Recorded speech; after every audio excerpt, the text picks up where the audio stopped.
Dan ini message yang perlu diambil peduli secara serius oleh jiwa-jiwa yang ingin menyatu dengan misbah saat kita kat dunia ni. Afwan semua, barakallahu. Baik, jemaah sekalian berbahagia. Jadi kita lihat bahwa mana tadi ya, kita ke sini. Ya, jadi jemaah sekalian ini ayat pertama kemarin Hamim. Jadi Hamim ini kita artikan ini pasti oknum, figur. Kenapa? Karena kok tiba-tiba tanzilun minar rahmanir rahim. Turun dari Allah yang ar-Rahman ar-Rahim, pengasih dan penyayang. Turun dari sana. Nah, jemaah sekalian sebagai apa gunanya untuk turun?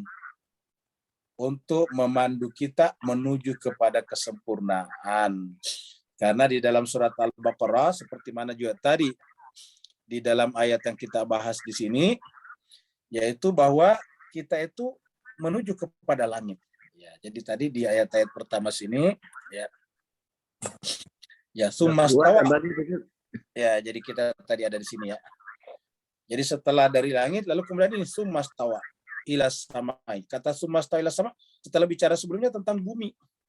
Jadi materi, dan ini mirip dengan surat Al-Baqarah.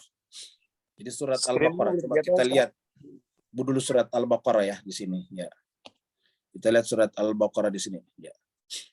Surat Al-Baqarah ayatnya 29.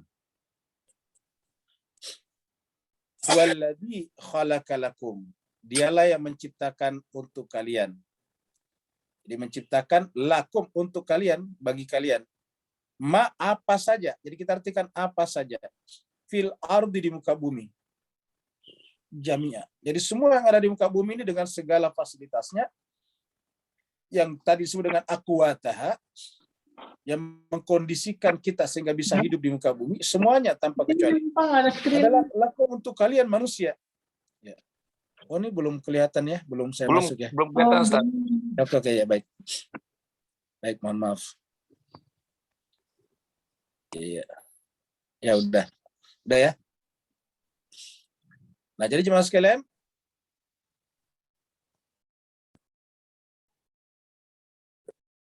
dia khalaqalakum ma fil ardi. Allah menciptakan kalian semua di muka bumi, jami'an untuk kita.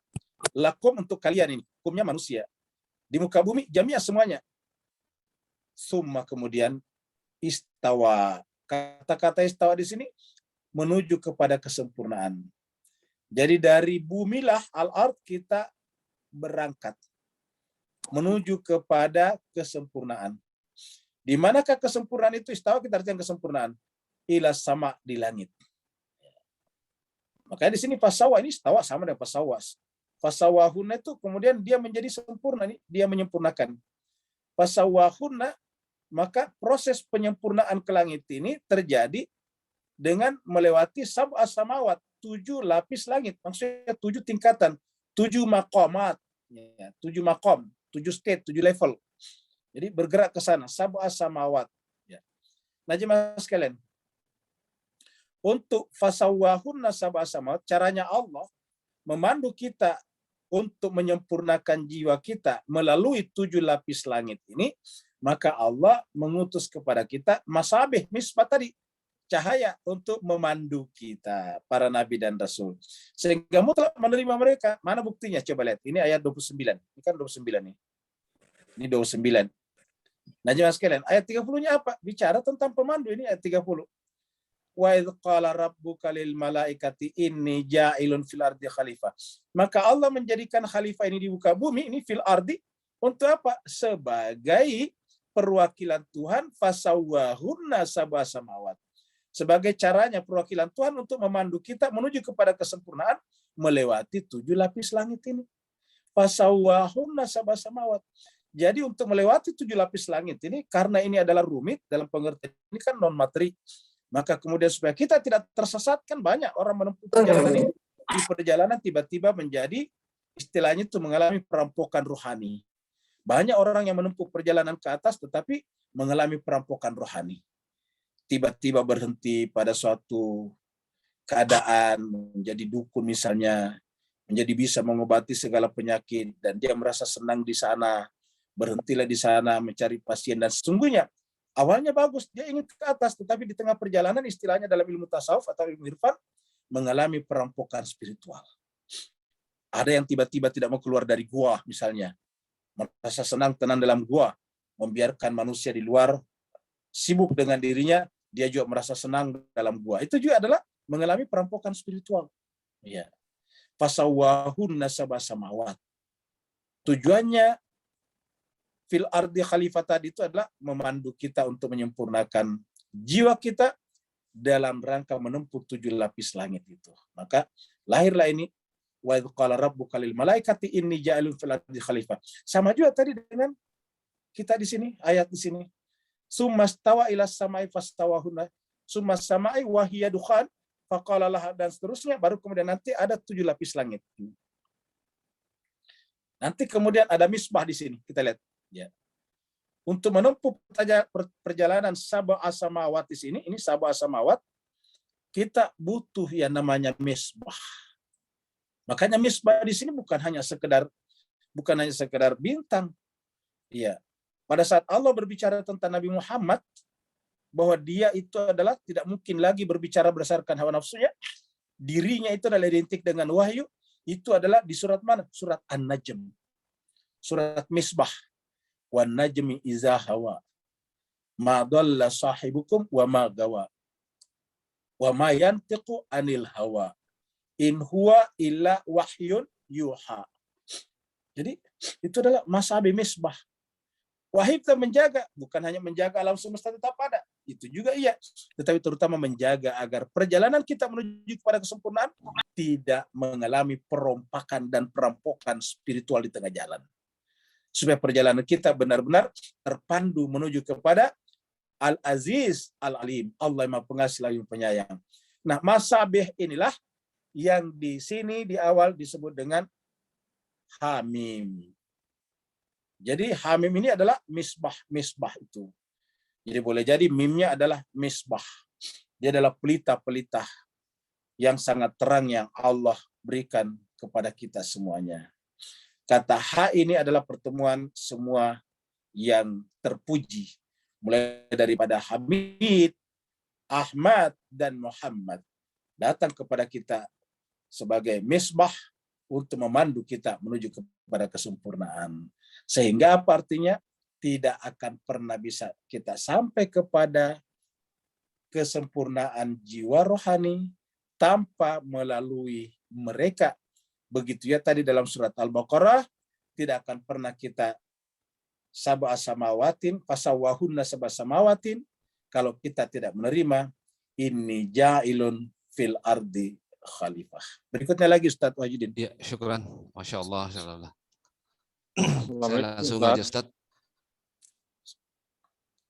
Saya. Ya silakan Pak Ustaz. Terus. Mas supaya tidak terpotong, saya langsung aja Ustaz ya.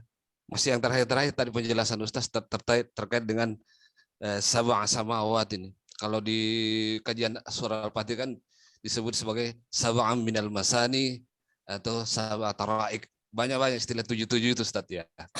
Ya. Nah, pertanyaan saya Ustaz ya. Ini kan makom ya seperti Ustaz jelaskan tadi. Nah, yang apakah ini otomatis makam-makam ini kan hanya mungkin diperuntukkan bagi kita ya Ustaz ya. Bukan kepada manusia-manusia suci. Mohon saya diluruskan gitu. Manusia suci ini kan menurut ayat ini kan dia sebagai misbah. Kalau bahasa di Islam itu mi'raj gitu loh. Dia adalah alat gitu loh. Ini kan isim alat ya, dari sabaha gitu loh. Al-misbah, al-mi'raj itu semua kan semua alat gitu. Terus ada dari di surah Al-Baqarah disebut sebagai tali yang diulurkan gitu. Ini adalah mereka ini adalah tali. Itu yang pertama, tolong saya diluruskan Ustaz ya. Apakah mereka ini al-misbah ini itu otomatis langsung ke atas tanpa melalui 7 makam tadi itu, 7 perjalanan tadi itu, 7 makam-makam harus dilalui mereka juga gitu loh. Sama dengan kita atau makam ini hanya diperuntukkan buat kita, bukan kepada mereka yang sudah jadi khalifah, para imam, para a'immah dan sebagainya. Itu yang pertama. Boleh kedua Ustaz ya? Silakan. Iya, soal Mas mungkin yang kita yang kemarin ya, soal ayat 3 ya. Saya mungkin lebih ke kitab Fussilat ayatuhu Qur'anan Arabiyyan. Ayat 3 ya, Ustaz. Enggak apa-apa kita balik ya, Ustaz ya. Surat apa tadi? Masih yang ini juga Fussilat juga ayat 3, Ustaz. Oh Yang ya, kemarin. oke. Saya agak kemarin terlambat kemarin, jadi saya mohon izin untuk saya pertanyakan gitu, Ustaz ya. Qur'anan Arabiyyan, Ustaz. Qur'anan di situ kalau dalam bahasa Arab apakah ini masuk hal gitu. Hal ini kan ya, kemudian Arabiyyan yang di belakang itu kan sebagai sifatnya terhadap Quran gitu. Nah, kalau secara pengertian secara batin ini kan juga merupakan sosok juga. Sosok yang selama ini kita pahami bahwa dia itulah sosok Muhammad gitu loh. Kalau Arabian ini kan sudah sepakatlah kita bahwa ini adalah bahasa, bukan sebagai etnik, suku apa dan sebagainya, tapi dia ada sebuah bahasa gitu loh.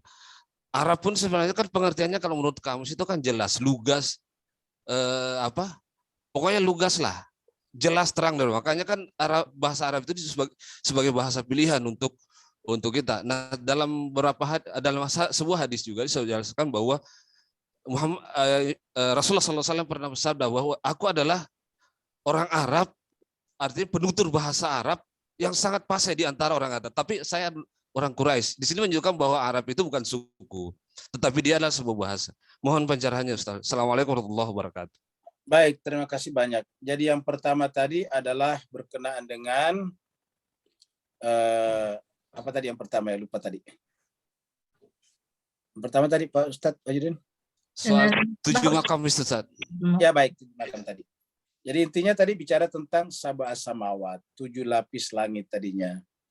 Jadi sab'a samawat itu atau 7 lapis langit itu seperti yang kita baca di dalam beberapa kata atau kalimat atau ayat dalam Al-Quran itu berkali-kali muncul. Termasuk bahkan Al-Fatihah disebutkan dengan sab'an minal mathani, 7 hal yang dibaca berulang-ulang. Atau bisa juga masani itu dari kata masna, dua-dua. Masani, jadi dua-dua, jadi dibaca dua-dua. Nah, kenapa dibaca berulang-ulang? Karena ini ada 7, menunjukkan bahwa kita harus melewati ini. Tapi apakah 7 ini, seperti ditanyakan tadi Ustaz Wahidin, untuk kita atau untuk seluruh termasuk para nabi dan rasul? Nah, jawabannya sederhana, yaitu bahwa hakikatnya semua kita ini adalah manusia sempurna. Ulangi lagi, semua manusia pada hakikatnya manusia sempurna. Manusia sempurna ini setelah lahir di muka bumi ini kan ada kata-kata wa nafakhtu fihi min ruhi. Aku tiupkan kepadanya ruhku, yaitu baik ini dibicarakan dalam konteks khalifah ataupun dalam konteks manusia secara keseluruhan. Konsep wa nafakhtu fihi itu adalah kita bisa temukan misalnya berkaitan dengan khalifah di surat Al-Baqarah, sehingga kemudian Allah meniupkan padanya, Allah kemudian meminta kepada seluruh malaikat untuk sujud kepadanya. Qulna lil malaikati, itu kan rangkaian pada qala rabbuka lil malaikati inni ja'ilun fil ardi khalifah. Tetapi di tempat lain seperti qala rabbuka lil malaikati inni khaliqun basyaran. Basyaran di situ pasti secara umum. Inni khaliqun basyaran min tin di surat Sad, atau min salsalin min hamain masnun di surat Al-Hijr. Ya. Setelah itu kemudian wa nafakhtu fihi min ruhi, kutiupkan padanya ruku faka'u, maka sujudlah kalian. Siapa kalian? Seluruh alam malakut, penghuni alam malakut. Faka'u lahu sajidin, sujudlah kepadanya. Disuruh sujud kepadanya. Jadi artinya apa? Seluruh manusia itu mulia. Di ayat lain, walaqad karramna bani Adam, kami sungguh telah memuliakan anak cucu Adam. Jadi semuanya apa bentuk kemuliaannya? Yaitu suci.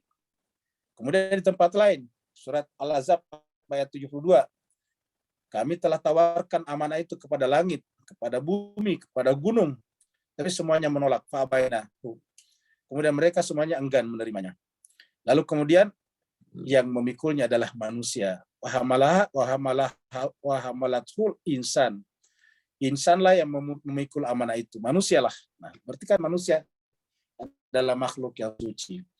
Nah, setelah tercipta kita di muka bumi ini terbagi 2. Lagi-lagi terbagi 2 manusia. Ya. Jadi setelah kita tercipta di muka bumi terbagi 2. Yang pertama adalah yang bisa mempertahankan kesuciannya, tidak ternoda, tidak terkontaminasi. ya, tidak terkotori. Itulah yang disebut dengan manusia suci. Manusia suci artinya manusia yang bisa mempertahankan kesuciannya.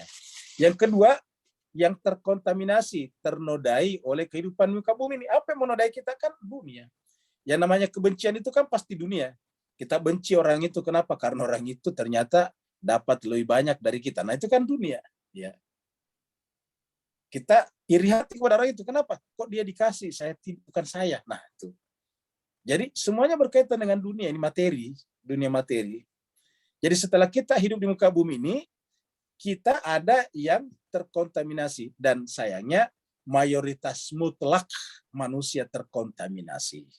Tetapi ingat, Allah tidak membiarkan kita binasa begitu saja. Allah mengutus tadi manusia yang mempertahankan kesuciannya untuk datang kepada kita. Woi, manusia suci, kamu datang kepadanya. Ingatkan itu hambaku, kira-kira begitulah. Supaya mereka kembali ke atas. Nah, maka karena kita sudah terjerembab ke dalam lumpur dunia, maka kemudian Allah mengutus manusia suci itu untuk mengangkat kita dari lumpur dunia itu. Nah, dalam proses pengangkatan itulah menempuh perjalanan yang cukup panjang dan ruwet, yaitu 7 lapis perjalanan tadi. 7 makom tadinya itu. Nah, maka mutlak adanya manusia suci untuk memandu, membimbing kita untuk melewati jalan-jalan itu. Nah, itulah makna 7 lapis langit tadi lagi. Jadi, kalau Nabi dan Rasul tidak pernah terkotori. Jadi tidak mungkin Nabi itu adalah mantan pendosa, tidak mungkin. Yang kita ini mantan pendosa, mayoritas kita. Makanya jemaah sekalian, karena pertama kali harus kita sadari adalah kita tertipu oleh dunia. Dan karena kita tertipu, butuh penolong. Maka yang pertama harus kita sadari, kita merasa sadar bahwa kita ini tertipu. Setelah merasa tertipu kan baru kita datang ke kantor polisi, office, supaya kita lapor, Pak Polis, saya ini ditipu orang, bantu saya, kurang lebih begitulah. Nah, kita ini harus menyadari kalau kita ini tertipu, terkontaminasi. Harus kita akui, makanya kita harus merasa fakir, tidak punya apa-apa. Ya Allah, saya ini telah habis-habisan telah dirampok oleh kehidupan dunia. Saya telah tertipu olehnya. Nah, maka Allah nanti akan membimbing kita, memandu kita melalui manusia suci tersebut. Yang kedua, bagaimana dengan bahasa Arab? Nah, kita lihat. Bahasa Arab di tempat ini, kita lihat, ini jemaah sekalian sebagai kitabun fussilat ayatuhu. Fussilat di sini adalah bentuk majhul, bentuk pasif. Kalau bentuk majhul seperti ini, maka di belakangnya ini namanya naibul fa'il. Begitu, fa'il pengganti. Kenapa? Karena kalau dia pasif, majhul, namanya majhul, tidak diketahui pelakunya sebetulnya. Namanya majhul itu tidak diketahui pelakunya, dilempar. Siapa yang melempar? Tidak ketahuan. Diuraikan, siapa yang menguraikan? Tidak ketahuan. Nah, maka objeknya itu sekaligus jadi fa'ilnya, makanya disebut dengan naibul fa'il. Fussilat ayatuhu. Jadi ini adalah pelaku pengganti, namanya fussilat ayatuhu. Punya kembali kepada Al-Quran, ke Alkitab. Aja mas Kaisar bahagia, maka di sini sebagai, kamu gitu sebagai. Jadi adalah objek berikutnya, ya, yang biasa disebut dalam bentuk hal seperti dikatakan Ustadz Wahidin tadi. Qur'anan Arabian sebagai atau ke dalam hal bacaan sebagai bacaan. Jadi kata hal itu sebagai bacaan, berfungsi sebagai bacaan. Jadi sebagai bacaan Arabian yang berbahasa Arab. Jadi dengan demikian sini adalah dia fungsinya apa? Bacaan, kata bacaan itu kita harus pahami bahwa kita tidak bisa memahaminya langsung. Kalau toh kita pahami langsung, tidak bisa langsung mengamalkannya. Maka bagaimana caranya? Diulang-ulang. Maka kemarin ada pertanyaan, kenapa banyak berulang-ulang dalam Al-Quran dalam rangka ini? Kemudian bahasa Arab. Nah, bahasa Arab artinya apa? Ini ilmu. Di tempat lain, la'allakum ta'qilun. Kan begitu. Quranan Arabi surat Yusuf, la'allakum ta'qilun. Mudah-mudahan dengan menggunakan bahasa Arab ini, kalian menggunakan akal sehatnya. Jadi Arab di sini dalam pengertian bahasa, bukan ras, bukan suku, tapi bahasa, lugah, language. Ini sebagai bahasa di sini. Jadi Quran itu adalah berbahasa Arab. Jadi di sini adalah sifat terhadap Al-Quran. Seperti itu. Berikutnya lagi yang belum. Syukran Ustaz. Apa nih? Ada banyak pertanyaan Ustaz. Ya, silakan. Assalamualaikum. Saya Aswandia Salat. Oh, silakan Ini, Pak Ustaz. Sandi, silakan Pak. Itu dikatakan misbah itu kan berupa manusia suci, Ustaz ya. Ya. Agak pertanyaan di saya, Ustaz. Ya. Yang namanya manusia itu kan diciptakan sesudah alam semesta jadi, saat bumi itu jadi gitu. Yang tanya saya, sebelum manusia diciptakan kan berarti manusia suci belum ada. Kan dikatakan tadi kalau nggak ada manusia suci, mana hancurlah alam semesta ini. Maaf Ustaz, kalau ini pertanyaan saya sebodoh nih. Begitu, itu yang Baik, terima kasih banyak Pak. Jadi jemaah sekalian, yang diciptakan manusia setelah alam semesta itu adalah tubuhnya. Kata suci itu merujuk kepada jiwanya, rohaninya. Yang namanya rohani itu sebetulnya tidak tergantung kepada materi. Makanya ketika dalam sebuah hadis qudsi Nabi mengatakan atau Tuhan mengatakan, laulaka ma khalaqtul aflaq. Benar. Betul ya. Iya, kalau ya. Ya betul. Nah, ingat saya itu. Ya, terima kasih. Ya, kasih. Ya, saya kira cukup ya kalau begitu kita akhiri sampai sini. Ya, terima kasih banyak Mas Wandi. Kalau begitu saya Pak Aswandi sudah mengerti, jadi kita tutup lagi sampai di sini. Kalau tidak ada pertanyaan, Bu Dokter? Ada banyak pertanyaan, Ustadz. Oh, ada di chat ya. Iya. Ya, silakan. Ya, sebelumnya juga saya mau menginfokan bahwa pada Minggu 24 April 2022 kita akan mengadakan bakti sosial bersama adik-adik pemulung di Bantar Gebang. Sudah saya share juga infonya di kolom chat dan di WA group juga sudah di-share oleh Mbak Sefri. Bagi Bapak Ibu yang ingin berpartisipasi, silahkan. Ini Ustadz ada 1, 2, 3, 4, 5 pertanyaan, mungkin 1 permintaan doa. Baik, yang pertama dari Munajat Ibnu Safri Al-Makassari lagi nih ya. Apakah ada perbedaan dalam tekstual dan kontekstual tentang nama iblis dan setan? Ya beda. Kalau iblis itu oknum, kalau setan itu sifat, pemilik sifat. Yang namanya dokter itu tidak punya wujud, itu dokter. Ya, dokter itu kan profesi namanya, tentara, polisi, pengacara, itu tidak punya wujud. Artinya begitu kita tunjuk, Bu dokter, itu ternyata orang seperti kita begitu. Kita tunjuk, kita misalnya Pak Andika jenderal, itu tentara, ya itu ternyata kita lihat, oh kayak kita juga punya kuping, itu manusia, wujudnya manusia maksudnya. Tentara, dokter, pengacara namanya profesi. Nah, iblis ini iblis ini oknum.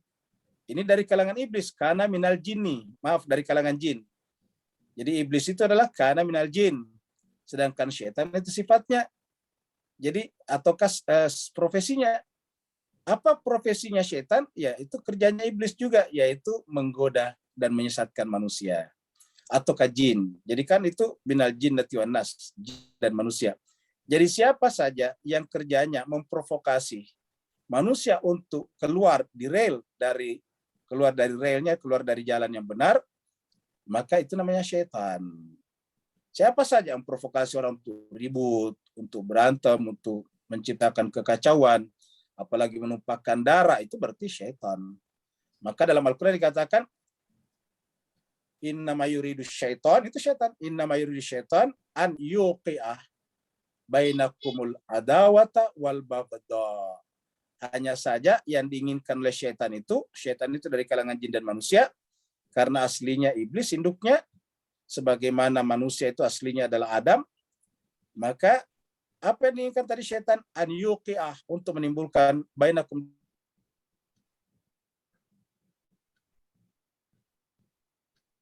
dan saling amarah satu sama lain. Itu syaitan kerjanya seperti itu. Jadi itu berbeda. Jadi iblis oknum, syaitan ini sifat. Jadi siapa saja orang, Ustaz dia bisa jadi syaitan. Ya. Semua orang bisa jadi syaitan, jin dan manusia. Kemudian apa yang sifat dan zat. Jadi kita sampaikan ini adalah jin, itu iblis ya. Jadi yang namanya iblis ini salah satu nama dari jin. Ada iblis, ada ifrit, dan sebagainya. Kemudian berikutnya dari Bu Yeni. Apakah bisa dianalogikan jiwa sebagai ayah semesta, tubuh sebagai ibu semesta, dan pikiran sebagai anak semesta? Oh, keliru. Kalau pikiran sebagai anak semesta berarti pikiran datang belakangan, Ya, itu padahal pikiran ini kan adalah bagian daripada roh. Nah, justru alam rohani duluan, seperti pertanyaan Pak Suwandi juga tadinya. Jadi seperti itu. Jadi menganalogikan seperti ini saya kira kurang tepat. Kemudian dari Mbak Yasani, kau mana tadi mau konfirmasi misalnya, apakah 7 lapis langit ini juga menyatakan 7 makam rohani yang tercantum? Iya betul. Makanya di surat Al-Fatihah itu 7 ayat, setiap ayat adalah makam. Ya, Bismillah itu adalah makam ilmu. Makanya kan makam pertama itu ilmu. Iqra, bacalah. Kita tidak bisa bergerak kalau tidak dari makam ilmu. Kemudian yang kedua, Ar-Rahman Ar-Rahim. Itu adalah makam cinta. Jadi cinta dulu. Ya, baru kemudian berikutnya adalah makam ya atau cinta atau iman. Ya, iman di situ, cinta dan iman. Kemudian alhamdulillahirabbil alamin makam syukur. Ya. Kemudian berikutnya lagi Maliki Yaumiddin itu adalah makam takwa. Ya kana ya kanastain makam taslim. Ihdinas siratal mustaqim makam istiqamah, yang terakhir makam wilayah. Siratal ladzina an'amta alaihim itu makam wilayah. Seperti itu. Kemudian dari Dani Ismardani. Ismardani ini adalah suaminya Mbak Intan, Intan Kemaladewi.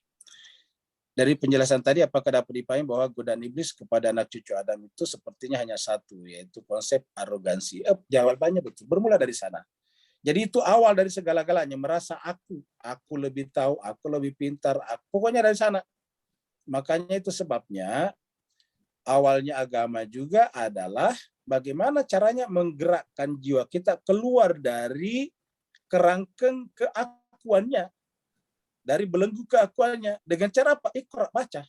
Jadi hakikat membaca itu kan bergerak dari yang kita sudah ketahui menuju kepada yang kita tidak ketahui. Ya, wah, ternyata di luar sana banyak yang kita tidak ketahui, sehingga lahir apa? Sikap tawadu namanya. Dalam konteks tadi itu lebih baik dari insan kamil. Dari konsep yang saya ini kemudian dikembangkan berbagai macam konsepsi betul-betul. Saya kira ya sudah, saya kira sudah terjawab. Jemaah sekalian, berikutnya lagi saya kira doa ya. Kalau Pak Masur Rasak sama dengan 7 lapis tadi sudah dijelaskan Ustaz. Oh iya, jadi saya kira sudah terjelaskan juga Pak Masur, itu 7 lapis tadi itu 7 makam. Makam itu tingkatan level, jadi stage. Kalau dalam ilmu tasawuf disebut dengan maqamat. Setiap makam punya hal, jadi ada ahwalnya juga. Jadi setiap makam punya halnya. Jadi ada 7 maqamat, berarti ada juga 7 ahwal, ada 7 hal. Jadi ada hal, keadaan setiap makam berbeda-beda. Kalau istilahnya tadi dalam Al-Quran, punya amarnya masing-masing. Setiap lapis langit itu punya amarnya, punya halnya masing-masing. Kemudian Permintaan doa Ustaz. kita ya dari Bu Irna, kita doakan untuk Aditya Pradana bin Bambang Sudarpo, putra Mbak Dina, Bu Dina Saihuddin. Jadi kita doakan untuk Ananda ya, Ananda Aditya Pradana bin Bambang Sudarpo, putra daripada jemaat tetap kita juga, Ibu Dina Saihuddin, sedang dirawat di rumah sakit. Al-Hadiniya walikumutun soleha, bihaqqi Muhammad dan Ali Muhammad. Secara khusus ya Allah, kami mohon kepadamu untuk anak kami Ananda Aditya Pradana bin Bambang Sudarno, agar Engkau memberikan kesembuhan kepadanya dengan Al-Fatihah yang kami baca, disertai dengan selawat ini. Al-Fatihah mas salawat. Allahumma salli ala Muhammad wa ali Muhammad. Allahumma salli ala Muhammad wa ali Muhammad. Allahumma salli ala Muhammadin wa ala ali Sayyidina Muhammad. A'udzubillahi minasyaitonir rajim. Bismillahirrahmanirrahim. Alhamdulillahirabbil alamin, arrahmanir rahim, maliki yaumiddin. Iyyaka na'budu wa iyyaka nasta'in. Ihdinas siratal mustaqim. Siratal ladzina an'amta 'alaihim ghairil maghdubi 'alaihim waladdallin. Amin. Allahumma anta syafi la syifaa illa min syifaik. Ya Allah, tidak ada kesembuhan kecuali kesembuhan yang datang dari sisi-Mu. Ya Allah, berikanlah kesembuhan kepada Nanda Aditya ya Allah, dengan keberkahan ayat-ayat yang telah kami tadarrusi dan tadabburi pada pagi hari ini, dengan keberkahan kemuliaan anak cucu Adam yang hadir pada kesempatan pagi hari ini, dan ketulusan niat-niat mereka untuk mendekatkan diri kepadamu ya Allah Tuhan kami. Angkatlah penyakitnya dengan penyakit yang tidak akan kembali lagi kepadanya. hilangkanlah sebab-sebabnya, tanamkanlah rasa cinta dan kasih sayang kepada siapa saja yang ada di sekitarnya, kirimlah malaikat rahmat kepadanya, tanamkanlah di dalam jiwanya sifat-sifat ikhlas, sabar dan tawakal, penuhilah kebutuhan lahir dan batinnya. Allahumma rabbana atina fid dunya hasanah wa fil akhirati hasanah wa qina adzabannar. Sallallahu ala sayyidina Muhammad. Subhana rabbika rabbil izzati amma yasifun wa salamun alal mursalin walhamdulillahi rabbil alamin. Wa lafu minkum. Assalamualaikum warahmatullahi wabarakatuh. Waalaikumsalam warahmatullahi wabarakatuh. Terima kasih, Ustaz. Ustaz.